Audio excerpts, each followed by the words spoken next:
I write characters the way that I wish they existed in the world. It's so realistic, but it's not reality. I think there's a truth in it. Plays have their own reality, but it's more like what kind of world can you build around the characters and around the action to support the dynamics of the story that you're telling.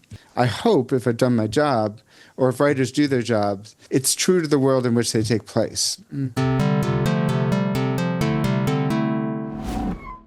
If you want to read Robbie's play before you listen to the rest of this, there will be a link to it in the description.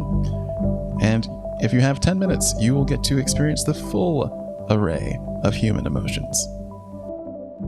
So the play is about, there's a woman named Janice Tenexis who is in a nursing home, and the play takes place in the common room of the nursing home, and she has received a letter from her granddaughter. It's a pretty important letter. She needs some relationship advice, and it seems to be pretty immediate, so Janice has asked an attendant of the senior home to record her response on an iPad. It's about the recording of this message to her granddaughter and imparting this advice, while also Janice is also very upset with Teresa because Teresa, as we find out later in the play, is recommending that Janice be transferred to another place, and she doesn't want that.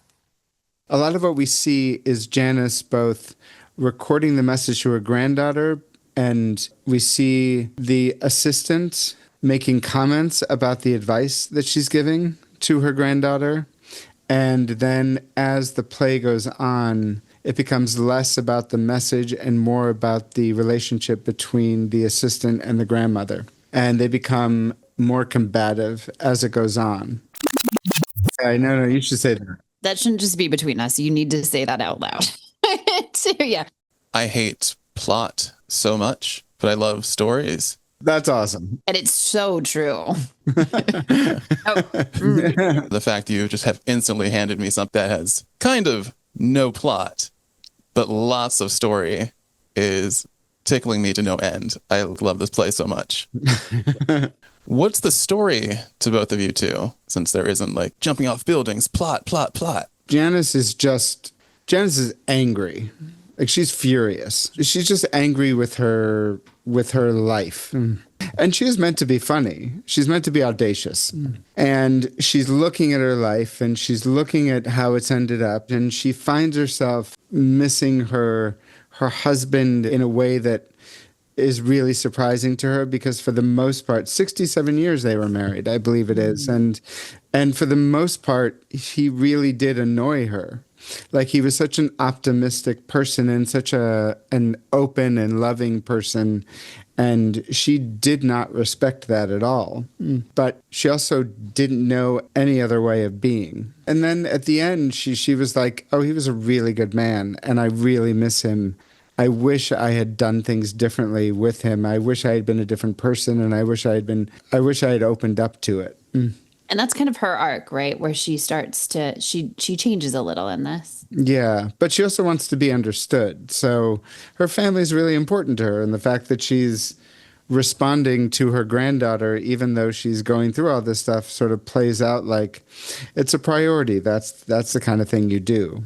You know, she really loves her family. She's just a person who, like, is just angry all the time.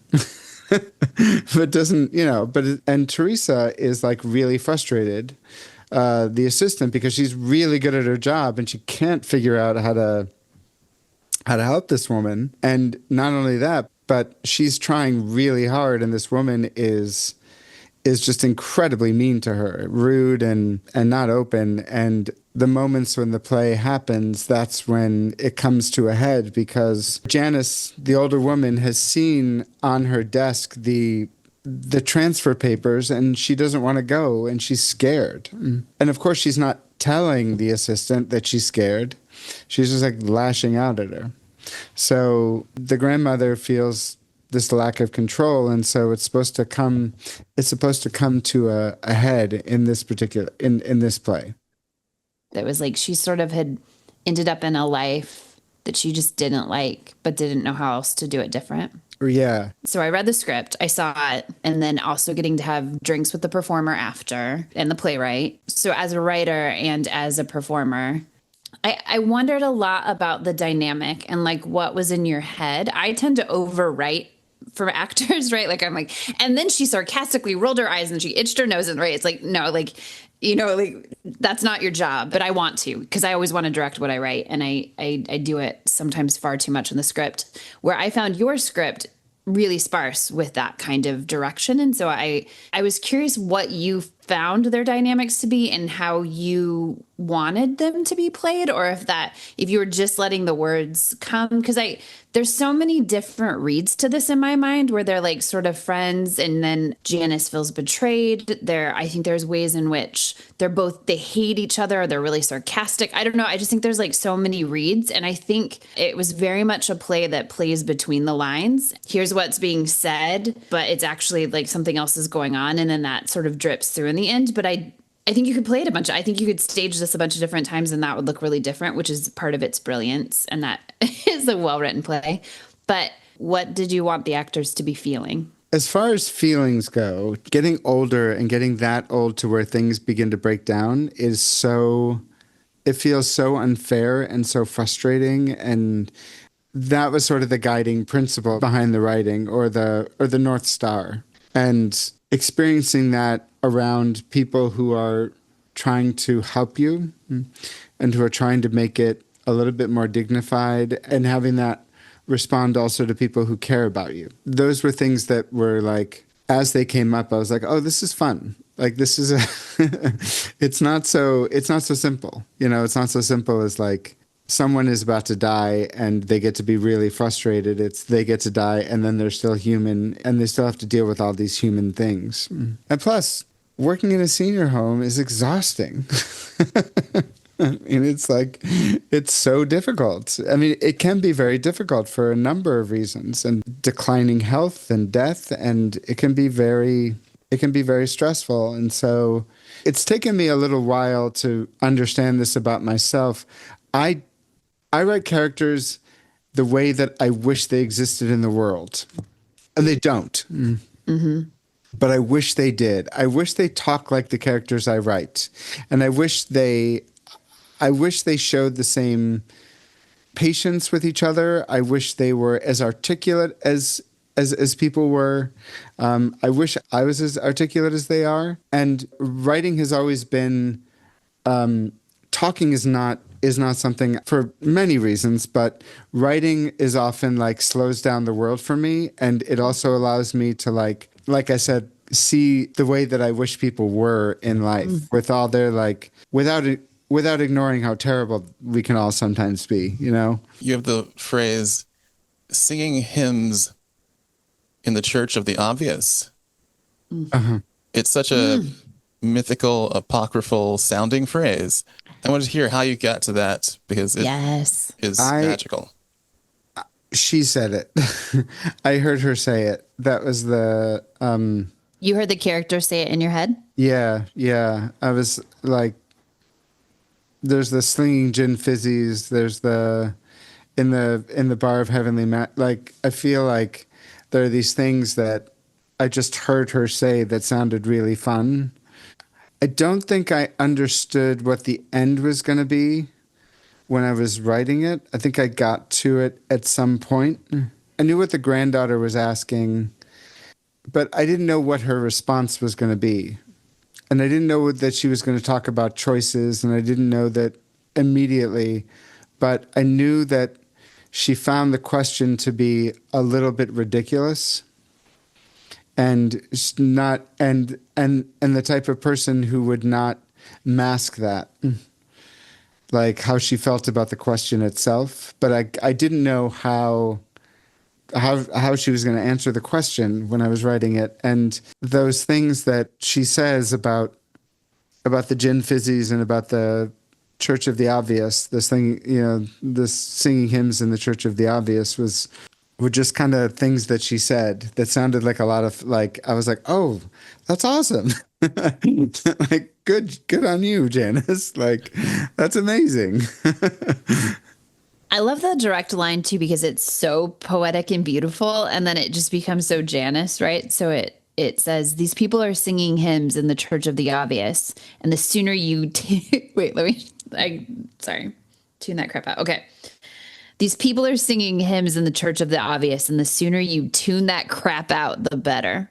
Yeah. It's like poetry, poetry, poetry. And the sooner you tune that crap out, the better. And then the same one, like it does the reverse up earlier when you're talking about that slinging gin fizzies, because it's and married him as soon as opening her legs became respectable. So she's not exactly slinging gin fizzies at the cocktail lounge of heavenly matches. Like it does the reverse. It's like the idea of just like opening her legs is such a like crude thing for your grandma to say to you. Yeah. But then it like devolves into this gorgeous, like slinging gin fizzies at the cocktail lounge of heavenly matches. Holy cow. And then, singing hymns in the church of the obvious is just, I might get that tattoo. That's so good. I love that so much. It's so beautiful. I don't know what it is. It's so, I don't have a word for it. I don't, I love it. Thank you. Thank you so much. Yeah. It's such a, it's like when you're improvising or when you're writing or when you're acting, it kind of like, and things are going really well, stuff comes out of you and you don't know where it's coming from. And that, like, I think that's just, that was an instance of like, oh, this is a lot of fun. Yeah. Like getting her to say all this stuff. And also like, oh, it makes sense that she would be this way, you know? So I hope that's not like a disappointing answer, Cole. It's just, that's the best answer, Robbie. The character said it to you. That's fun. I don't know what you think. I don't know what you think, Cole, but to me, that's the magic of process and it's perfect. When and how do you know when something is finished? When I can't work on it anymore. Like I really, like that's it. Like I just know that it's done, and it also doesn't have the same interest to me anymore. Like, oh, it's a flawed piece and it's done. I got what I got out of it, and now I learned what I need to learn from it, but it's like, I don't think I can work on it anymore. What was that moment for Hymns to the Obvious? Well, Hymns to the Obvious, I would love to work on it a little bit more. It isn't done in my mind, but, you know, this time you just had a deadline, right? Yeah. It was a deadline. Yeah. It was like, you know, there are often times where I've been involved with things that I've written or created that I've wanted to change up until the very last minute, like right before we went on, and the response from the actors has always been the same, which is like, no, I don't want to do this. I really don't want to, like, it's done. Like whatever we did, that's where we are, and that's what we're presenting. And me is like, no, we just have to change this, and I'm going to do this. And they're like, no. And I've seen them try to incorporate it, and it's just a disaster because you're asking them to go against like the rehearsal process and the repetition and the comfort. And in theater especially, things always go wrong live. And so those are the kinds of things that they need to be paying attention to, not these last minute, like narcissistic, like, oh, this is going to make it exactly what I want, you know? Yeah. Cole, how do you know? Yeah, how do you know? I know when I'm willing, once I take the first step to make it a reality. Yeah, you're good at deadlines. You're good at sort of the like business of it. That's very funny because I was walking through a gigantic cathedral to capitalism today called Hudson Yards, surrounded by people who were very good at business and very good at corporate things. And I just kept mumbling, wow, I am not good at business. So it's very funny to hear you say, oh, Cole's good at business. It was a weird way of putting it, especially I'm in your phone as what? VP, like VP Lair Bear or something, because you were just making fun of the fact that like I wore business suits and worked in finance when we met. Like Vice President Larrington. But like you don't get super lost in like the artistic woo woo of stuff. Like you're super artistic and you spend time there and you have like this crazy brain that is beautiful, but you're also really good at being like, oh, it's due tomorrow. So I'm going to do whatever it takes to like hit that deadline in a way that like I'm not as good at doing to myself. Which is funny because, yeah, I've worn a lot of suits and like worked on Wall Street and I'm arguably very good at business just because of like the level of perfectionism and like that idea of like not direct, like I write my own stuff, I direct my own stuff, I edit my own stuff, I put myself in my own, because I want it to be what my voice in my head has it. I mean, I've forgotten what I was going to ask you. Robbie or me? Everybody. Oh, the voices in your head. I'm wondering how you affect how the dialogue ends up sounding to other people in the real world. Wait, can you ask that again? Yeah, let me ask that again. It's, you know exactly how you want dialogue to sound in your head. You can hear it in your head in a certain rhythm, in a certain cadence, or in an exact rhythm and an exact cadence. But once you've written something, and once people are interacting with it, and once actors are speaking it, it may not sound the same.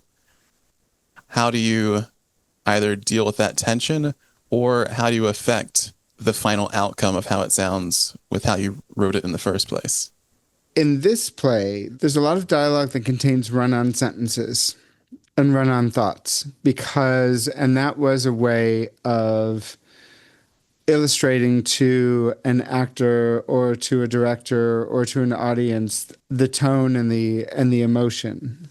So like the angrier she gets, the heavier the dialogue. That was the idea anyway.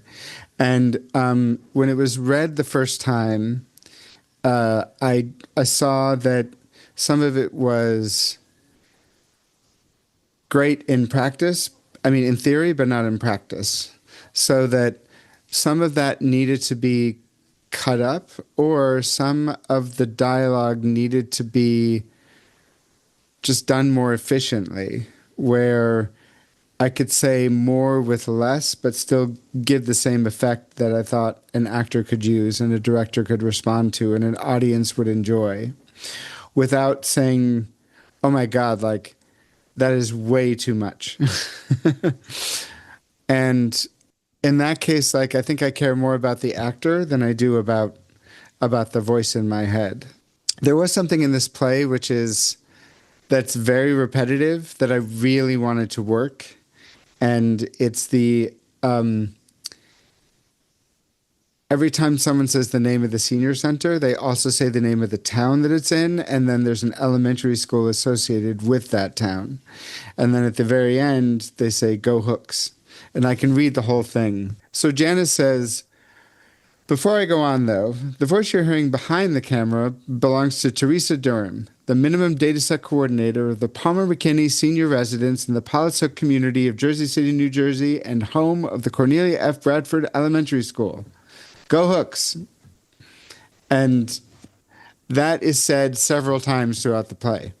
For me, it's just such a quirk of the play that it's so specific to I mean, I stole it from a movie, but Like all good art. yeah, I stole it from State and Maine, which is written and directed by David Mamet.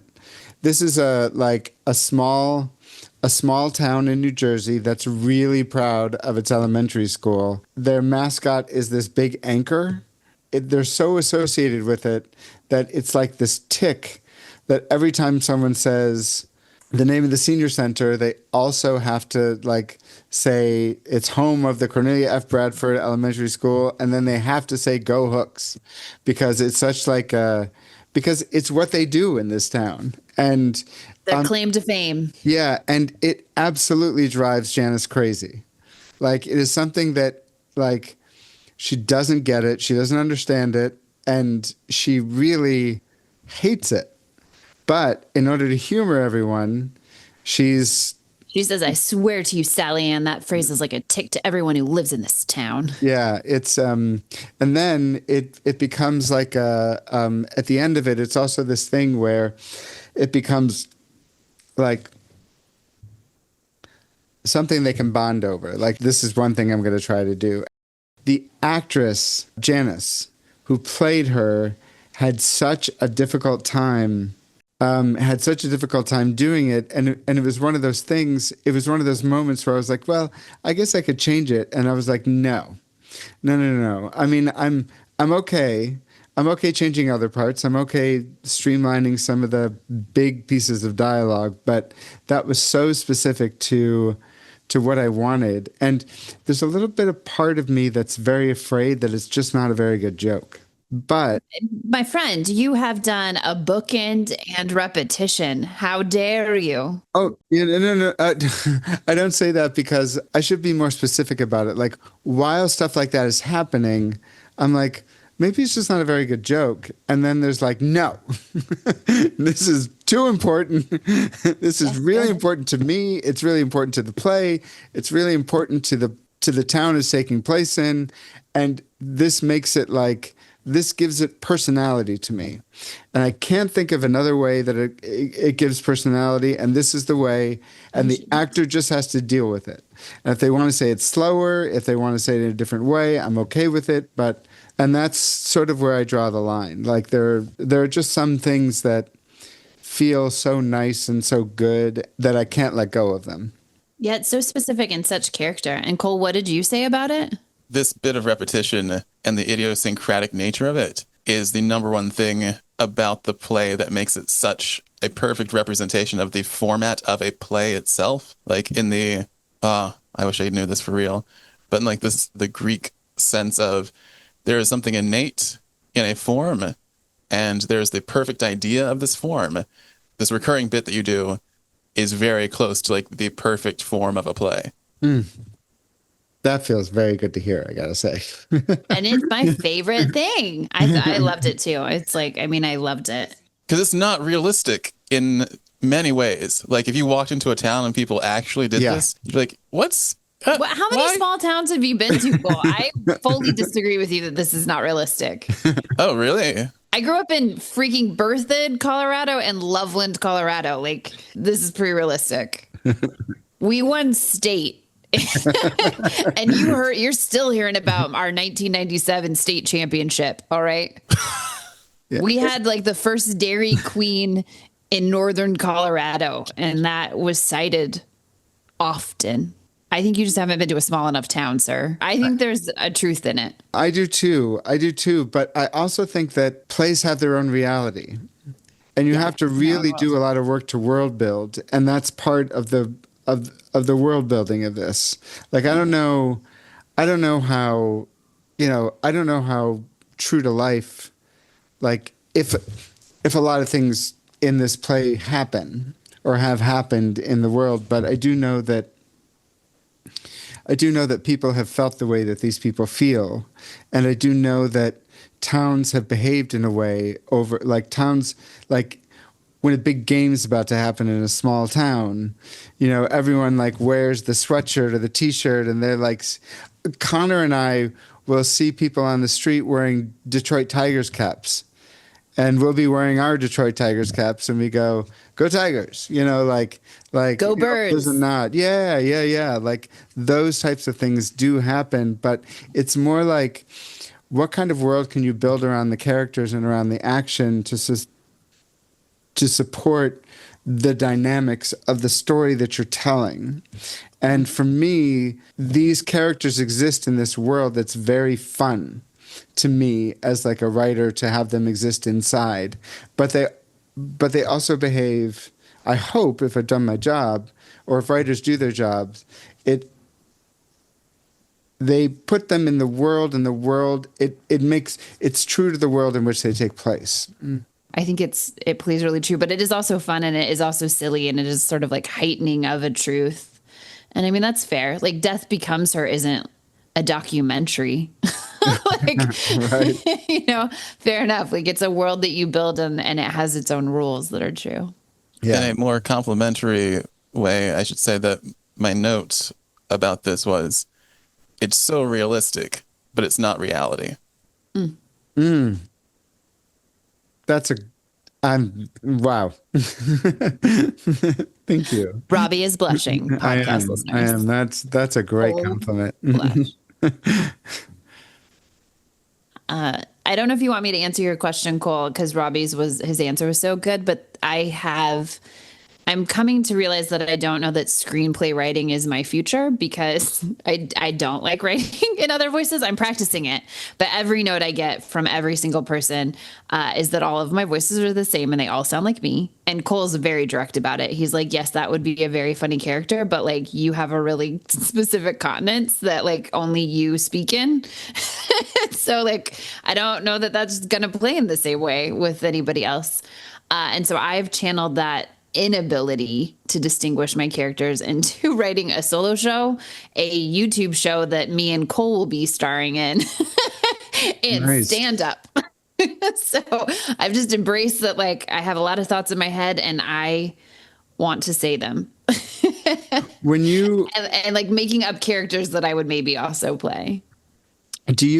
when you think of writing like characters, like different characters, do each of them sound different in your head, or do I think that that's a great question because the exercise, God, now I feel like a narcissist, but the exercise when I write characters for me to play is for me to get to be someone else. So yes, but like I don't step into it by trying to like write in a different sounding way. I step into it in like letting my body have a different experience and like what is born from like me not being me or me being so like this like one little like part of this solo show that I worked on, and I think you've seen parts of this, Robbie. I worked a lot with Ruby on it, is taking the cruel voices in my head and embodying them. So can I turn up, this part of me at 1,000? So who's like the confident, fun performer, who's the like really eviscerating version of me, so it's just letting me, Jacqueline, embody a different experience. And that it's all very, God, that's so embarrassing, but it's all very, what is my experience as a performer? What is my experience? How do I get the things that are in my head in like picture form out into the world? So I start from a really self-centered place and I try to share that self-centeredness or explore something new through myself and my work, as opposed to, I think, I think it's sort of a reverse for a lot of people. Let me ask Robbie's question a different way as well. How would you go about writing a wizard, and what would the wizard sound like in your head? Me in a hat. It would sound like me as a wizard. Me doing magic. I'm currently writing Bodhi into my dog. Bodhi dog is part of like my show, and she just sounds like me as a dog. She's just a sarcastic, judgy little bitch, but like endearing and sweet too. I think I think that's amazing because it really, I mean, it's a different approach, obviously, but it's also like I think you can correct me if I'm wrong, or I should ask you. What it sounds like to me is that you've got these voices in your head, or you've got these parts of yourself that you don't normally let ride. And that's such a fun, like, if that's how you connect with the world, and if that's how you connect with the voices, I think that's amazing. Yeah, what's your favorite line from your play, Robbie? Wow. So there's a thing, your grandfather, his kindness, his optimism annoyed the living hell out of me. He volunteered. What was I doing with that man? Am I any of those things? And I hate ducks. They're the vermin of Central Park. I like her saying those things. I have never met someone who hates ducks. I've been attacked by geese multiple times, and yet I don't. I know ducks. That's what I thought. I was like, ducks? Damn, Janice is mad. Yeah, she's He probably hates puppies too. They're optimistic and cheerful. I mean, I hate to, take the easy route out, but I love these people are singing hymns in the Church of the Obvious. It's funny. It's poetic. It's in character. It's sarcastic. I like it. It's a perfect natural title. And now my favorite line's going to sound pithy, but Janice, the grandmother, has just called somebody a moron very bluntly, and it's been noticed. And Janice clarifies with, she knows where I stand. Yeah. That was as blunt as I've heard a character be, but keep it realistic within the world.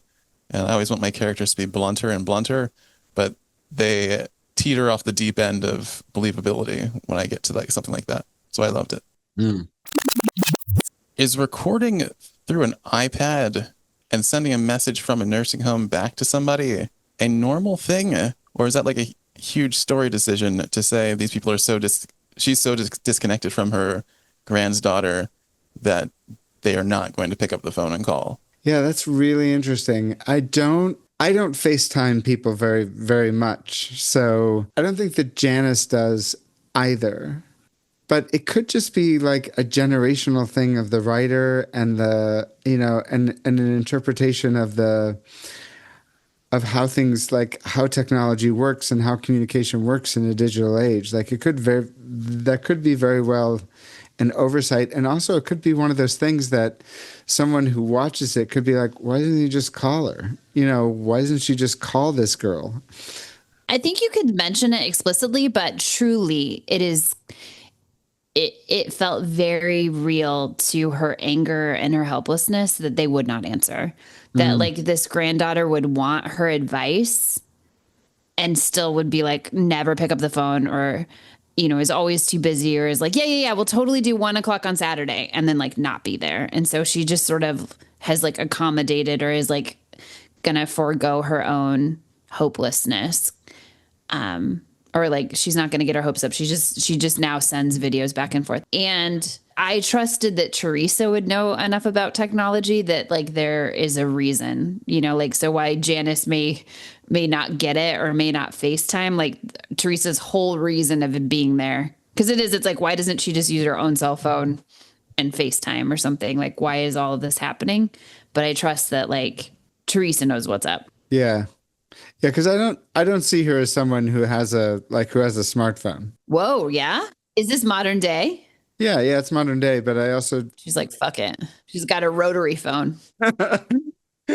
yeah, or someone who can really be bothered by it. But I mean that is a grand question you just asked. One that will haunt me for a little while.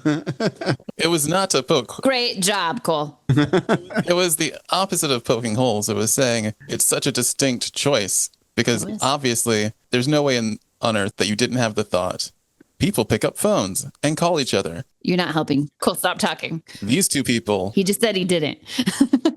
don't. Obviously nothing. Obviously no jabroni would think, No, I actually did not. It just seemed like something she would do. And, and it was sort of the entire basis of my play, Cole.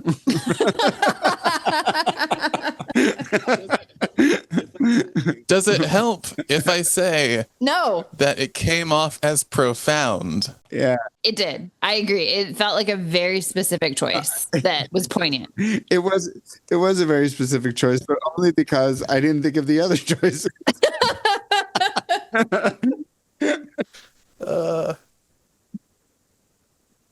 I'm so sorry. Obviously you thought of this, and Robbie's like, obviously I didn't. I didn't. I really didn't. That's great. No, it's funny, and I think the only answer I would have for that is it's so immediate. Like it's such an immediate thing for her to do. It feels immediate to me in the moment of What do you mean by immediate? I'm sorry. Yeah. that, like this person is, instead of writing to her granddaughter, is then going to just say, I need to answer this letter, but I think I need to do it now rather than later. Like, it isn't life or death, but it's also something that she's been thinking about for a while. And so a phone call, like, she's not comfortable with a phone call. That's right. She's replying to a letter. Yeah, she's replying to a letter, and so that's how, in the moment, that's how she's doing this. Or maybe she just always does it this way. And it says something more about her personality than not, but I got no answer. Like, I'm stymied. I'm absolutely stymied. And I'm not upset about it. It's just like, that's awesome. That's really great. I mean, we both put a real profound significance to it. We just thought about it as a really solid story choice. I love that you thought that I had put a lot of thought into it. And that that's like the highest compliment for me. I hope I haven't. That's great. And it's also really great to talk about this stuff because it is sort of the way we experience all of it. But no, that is really a high compliment. That's really great. There's this there's a moment with Stephen Colbert and Phoebe Waller-Bridge, and he quotes like a Bible verse to explain the fox. The fox, to explain the fox, and the way that she reacts to me is like, she was like, definitely didn't think about that, but I sure do hope the globe thinks I do. Like, just the way like she takes it in, and like her face, like, very quickly she's able to be like, yes, totally, I'm just gonna let the artist decide. But it was like very similar. I was like, she never thought of that at all. And he's like, do you know the quote? And she's like, yes. And I'll never tell if that's what I meant or not. No, that's it. And she's a genius, but I don't think she thought of that at all. Sort of similar to what just happened here. You could have just been like, yes, I will let the audience take the art however they want. But it was a profound story choice. I love that. I love your line of, it was a story choice because I didn't think about the other choice.